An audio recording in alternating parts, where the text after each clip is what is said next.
الله سمرقندی رحمت الله علیه وی پاس سور د اخکار کې نو اخکار چې په مخه لاړ نو اس پس زغلی نو ځنګل ته ننوت نو اخکار خو راټینګ نه کړ نو ځنګل کې یو ولی الله د پزمری د پاسه سور هغه د روان حیران شو چې زمان بد شهید او بد شهید خدا دا خو د زمری د پاسه سور دی आवाज پې کوي ودرېږه هغه ویږي نه زه بادشاه یم نو دا به زما اوس خبره مې دا الله دوست ولی و هغه د تر سپي په نظرم نه کړ همداسې تې لاړ دی پوه شو چې یاره بادشاه ته درون نه ګوري او بادشاه ته نږدې نه راځي دا د الله دوست لاس نه کوش شو په عاجزۍ ورته وایي صاحب یو تپوس کوم وی څه وی زه د وخت بادشاه یم او دا ستا بادشاهي عجیبه ده هغه راکوش شو د زمري نه زمری ورته ودرېده وایي کښېنه چې کېناسته د دې ځنګل نه یو ښایسته جنۍ راله او خوانچه ورسره ده او دې منځ کې یې کېښوده دې ولي الله مو خوړه ده مو ګرمه ده ښه تپونه ترې خېږي بادشاه نورم حیران شو چې دلته د هوټل د کوم ځای نه ولګېد نو ورته وایي شانته دې قانع شومه خو اوس مې پوه کړه چې دا څه قیسه ده نو هغه ورته وایي ولی الله ورته وایي چې کله الله دنیا پیدا کړه نو دې دنیا ته یې وویل چې ای دنیا چې کم چا زه پرېښودم تا پسې شو نو ځان ورکوه خو داسې پسې ستړی کړه چې سمې ستړی او چې کم چا زما دوستي خپله کړه که نه او زما ذکر او ما ته مصروف ګورې چې هغه ځان پسې ستړی نه کې ته به ځان ته به خپله منډې وروهي هغې چې هر ځای کې په کار یې ورځې به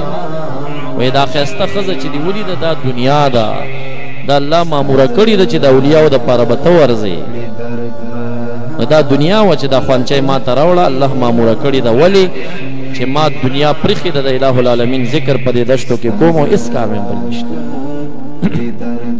زما معززو طالبانو کتاب او مطالعه ښه خبره او په همغې کې للهیت ځان کې راولې صلاح الدین ایوبي رحمت الله علیه به 14 مدرسې ساتلې یوه مدرسه کې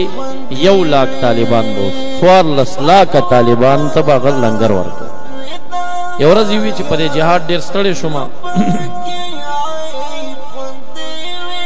ډېر ستړی شوم نو راځئ چې د طالبانو باندې وګرځېږو چې لږ ټرېننګ پوښتنې خو وکړو چې دا څنګه طالبان یوې مدرسې ته راغې پوښتنه یې وکړه وی ته دا سبق څه دپاره وایي وی چې ښه غټ مولا رانه جوړ شي اول ته وی ته څه دپاره وایي یاره هغه فلاني ته 500 طالبان کتاب کې ناست دي چې بیا ما ته هم ناست ته څه دپاره وایي یاره چې شاه فیصل جومات امامت راته میلوي شاه فلاني جومات ټولو دا د دنیا سوچونه و پکې دا 1 لاک نفر بس فیصله وکړه دې مدرسې اشه خو بنده کوي دا خو ټول دنیا پرست نو بلې ته وایي هغې کې هم دنیا پرست بلې 14 لاکه کسان چې دی په دې کې آخري کس پاتې دی په یو چمن کې پروت دی او دا نو څوک دی امام غزالی رحمت الله تعالی صلاح الدین ایوبي راغی دنه پوښتنه کوي وی ته دا علم څه دپاره کوي وی دا د دې امت کې د اسلام په جامه کې د اسلام دشمنان پیدا دي دا مختلفې ډلې دي معتزله دي خوارج زه دې دپاره علم کوم چې د دې مخنیوی وکړم او دا سوچه عقیده د اهلسنت خلکو ته وښایم صلاح الدین ایوبي ووایي چې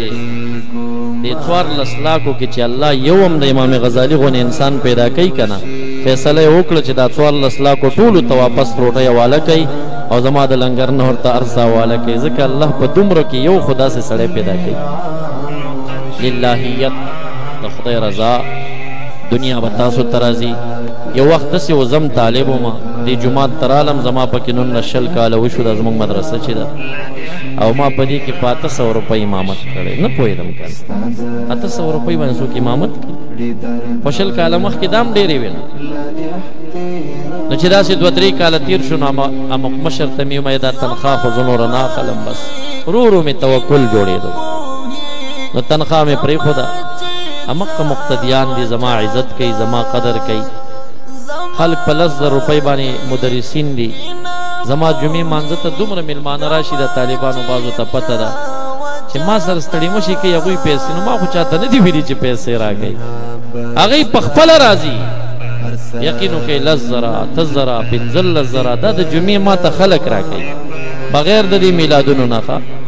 د یوه جمعه د تیرې چهارشنبې نه دې چهارشنبې پورې زه پروګرامونو ته بیان ته تلم 95,000 روپۍ ما ته خلکو راکړي دا څیزونه خپله راځي دي په دې خپو ته خو لږ توکل برابر کوي او هر کار کې للهیت چې طالبي کوم سبق وایم زه به عالم کېږم زه به د اهل سنه والجماعو د دې دین خدمت کوم دې دپاره به زه دا کار کوم ته ګوره چې د دنیا دا مالدار ستا خپو ته خدای تعالی راولي که نه یې راولي وما علي الا البلاغ واخر دعوانا الحمد لله رب العالمين